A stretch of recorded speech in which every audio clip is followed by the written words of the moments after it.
There's a lot of opinions about Cloud's competitive viability. Some people think he's amazing, some people think he's meh. I think Cloud will end up being a top tier character, and by top tier I mean around top 10 or top 15, assuming he doesn't undergo any changes. Just a disclaimer, I'm not stating this as a fact, this is my opinion.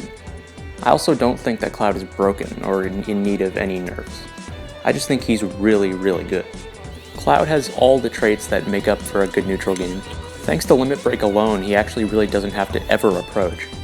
When Cloud is full limit, he's absolutely devastating, so letting the opposing Cloud just sit there and charge limit isn't a very good option. Thanks to limit, he can even outcamp the best camper in the game, Sheik. I'm not saying you should play like this, but I'm also not saying you shouldn't. I mean, it's optimal. Blade Beam does have some uses in neutral, but it's best used for edgeguarding situations to force your opponent to recover low. Cloud's incredible mobility also makes his neutral very strong. Cloud easily has the best initial dash in the game. Because of this, unlike most characters, he doesn't have to use dance trotting in order to conventionally dash dance.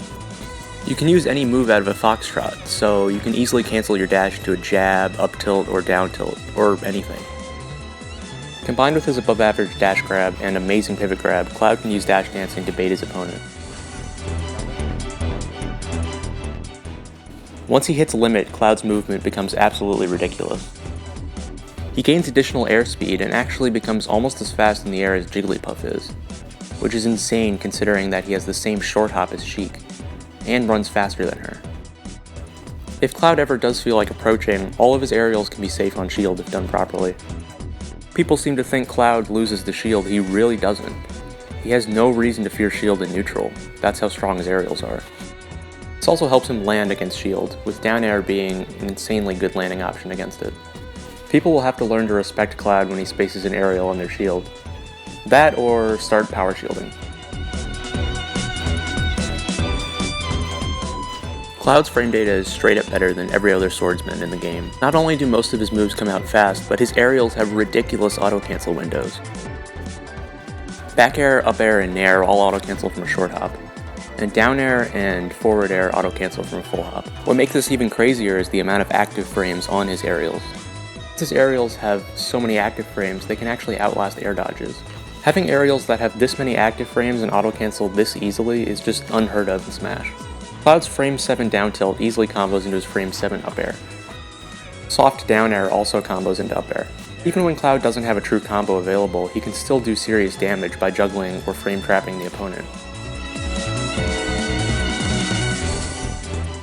Since his aerials auto-cancel so close to the ground, you can often put your opponent in a frame trap situation, where they will still get hit even if they air dodge the move.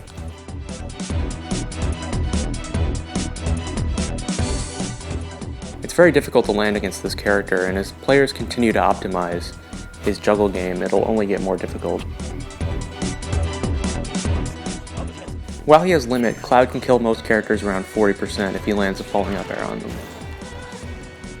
In general, his punish game becomes absolutely devastating when he has full limit. He gets an invincible frame 10 kill move in limit cross slash that also beats air dodges, and can be comboed into by nair and down air. Once he has limit, there's just so many ways Cloud can kill you, whether it's off of a read, a punish, or a combo.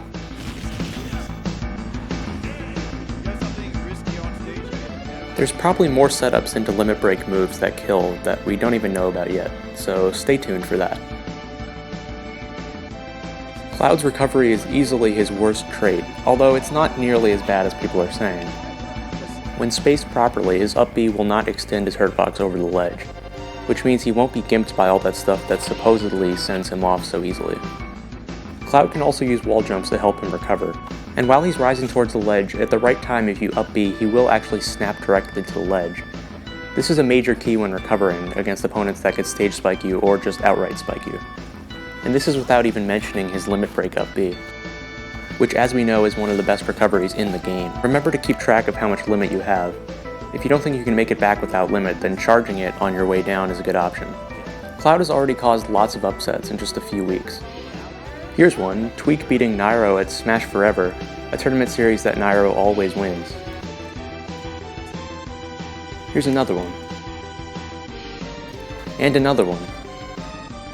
In Japan's national championship qualifiers, Kimura Kiri, widely known as the best Sonic in the world, lost Game 1 to Edge, who's the top-ranked Sheik in Japan.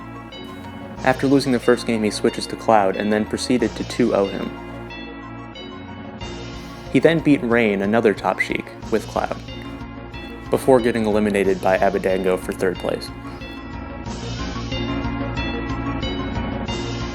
Since then, even more top players have picked up the character. Cloud simply has more results than any other DLC character did, by far, and has already had success at the national level in Japan. Now certainly a lot of the losses can be explained by lack of matchup knowledge, but this character simply has so many tools that I just don't see him getting much worse, even once people learn the matchup. Although results alone don't make a character top tier, they do validate a lot of the speculation we have about their traits and how good they are. There's a lot of stuff I left out in this video, but I want to ask you guys, what do you think? How good do you think Cloud will ultimately be in competitive play? As always, thanks for watching.